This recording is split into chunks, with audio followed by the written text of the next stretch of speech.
So we're going to briefly talk about Kirby Star Allies because it had, by all means, a very successful launch month.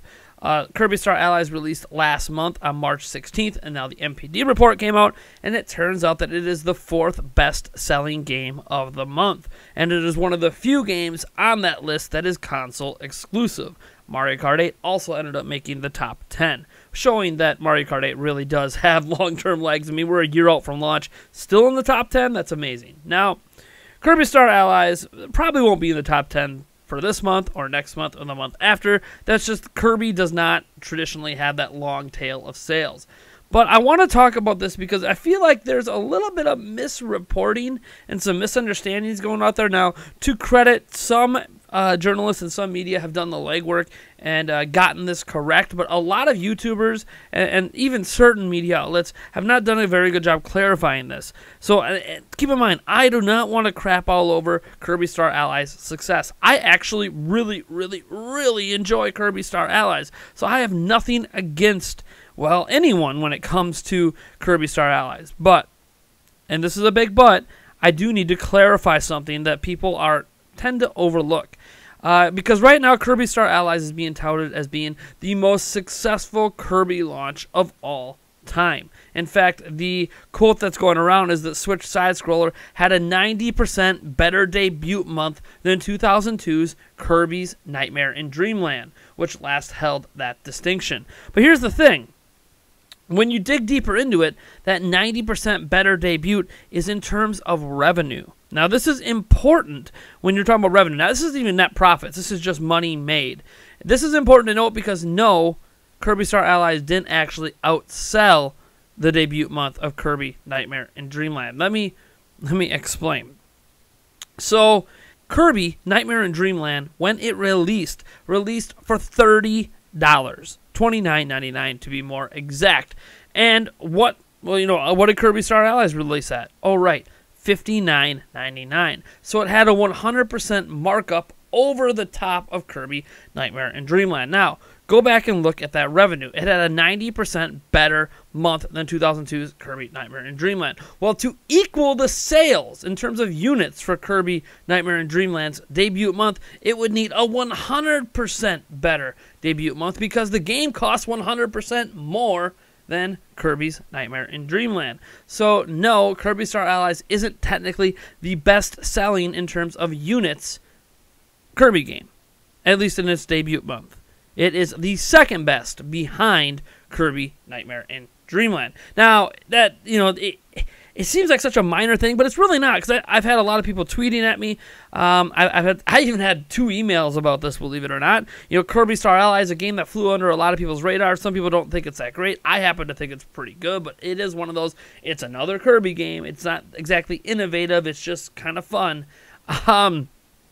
A lot of people looked at this and they said, man, Kirby Star Allies is doing amazing. Switch is doing amazing. Now, Switch is doing amazing, but Kirby Star Allies, as well as it's doing, people need to step back off and realize, no, it is not the best-selling debut month ever in terms of unit sales. It's just the best in terms of revenue, and it should be, because Kirby games almost never cost $59.99. It's actually one of my big criticisms about Kirby Star Allies, is that it costs $59.99. It's a very short game, and I'm actually not one of those people that feel like game length justifies pricing, right? If a game is 5 hours long, but it's the greatest 5 hours of gaming you've ever had, that might be worth $100 to you. Like, I don't think that how long it takes to beat a game, or even 100% it, matters for pricing like a lot of other people do. But what I do think is that what should matter for the pricing of a game is cost to create versus the cost to release. What am I saying here?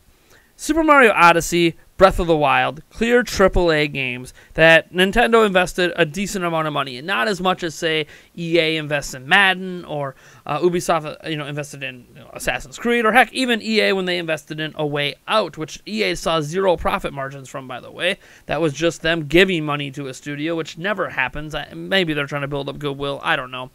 But what's interesting here is that when you release a game at $59.99, to me that means that the game had to cost a decent amount to make. And let's be honest, Kirby Star Allies is essentially using Kirby's art style that we've seen over and over again over the years. Kirby's characters, and while there's new mechanics, and I'm not trying to underplay how hard it is to make a game, Kirby Star Allies to me does not look like a game that took Nintendo a lot of time to put together. That being the case, I don't see how it could be a $59.99 proposition. Now, that's not saying that I feel gypped that I bought it personally for $59.99. I feel like I've gotten enough enjoyment out of it to justify the price. But the thing is I don't actually view pricing in terms of justifying it by how much fun I'm having. If that's the case, I should have paid $59.99 for Golf Story that I've sunk 30+ hours into and thoroughly loved to death. That game to me would have been worth its value in terms of my enjoyment at $59.99, but that doesn't mean that game should cost $59.99 to the end consumer. And that's kind of where I'm putting the damper on this a little bit, is actually Kirby Star Allies sold significantly better than I expected at $59.99. But I think if they had chopped that price down to $40, which is where I think the sweet spot is for Kirby Star Allies, if they had launched it at $39.99, it very well could have been the #1 unit sale Kirby of all time, because it would have sold more units at $20 less, and potentially it might have made up for the revenue loss. So where it sold 90% in terms of revenue better in 2002, it might have stuck at that number or exceeded it based on increasing the unit sales. So that's kind of where I stand. Again, I'm not trying to say Kirby Star Allies is a bad game, because it is not. Kirby Star Allies is a ton of fun, especially if you're playing couch multiplayer. Oh my gosh, playing with my fiance, playing with Eric, even with my kids. It is just a blast to play, and it's alright single player. It's clearly a game meant for couch multiplayer. It's fantastic, but again, that $59.99 price point's the key here. So yes, it sold 90% better in terms of revenue, but it didn't even sell the same amount of units as 2002's Kirby Nightmare in Dreamland. So today, Kirby Nightmare in Dreamland, in terms of its debut month, is the best-selling overall game in the Kirby franchise still. Kirby Star Allies did not take that crown away. What Kirby Star Allies did do is generate more revenue. Now, we don't know how much of that revenue translates to direct profit. That's also a key thing to take in as well. We don't know how much 2002's Kirby Nightmare in Dreamland costed versus what consumers were paying for it. So it's possible even Kirby Nightmare in Dreamland could have been more profitable even, depending on development costs. So there you have it. I'm just throwing this out there. I feel like there's just,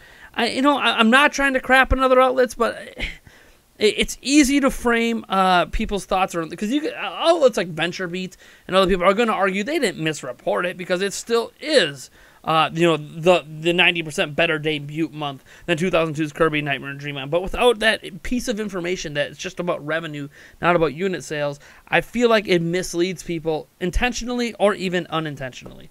But anyways, that's my take on it. You guys let me know what you think about Kirby Star Allies in general down below, because I love Kirby Star Allies, and I think it deserves more and more attention until something bigger and grander comes out from Nintendo, which hopefully we don't have to wait too much longer for. I know Labo just came out, but I think Labo kind of exists in its own sphere. I don't think it really has anything to do with interrupting other game sales. It kind of just exists on its own. And by the way, this is a fun fact from the MPD, because we're not going to make a separate video about this, so I just wanted to note this. Nintendo Labo outsold God of War so far in the U.S. Now, this doesn't mean much. God of War has been sold out, so all it really means is that Nintendo supplied more. Nintendo did a better job meeting demand than Sony and all those people did with God of War. I think God of War might outsell Labo even next month. They just got to get more copies on store shelves, because when's the last time you heard about a physical game being sold out at stores?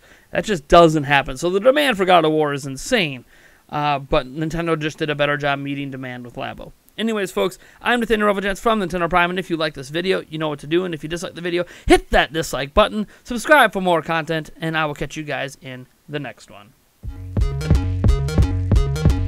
Yes.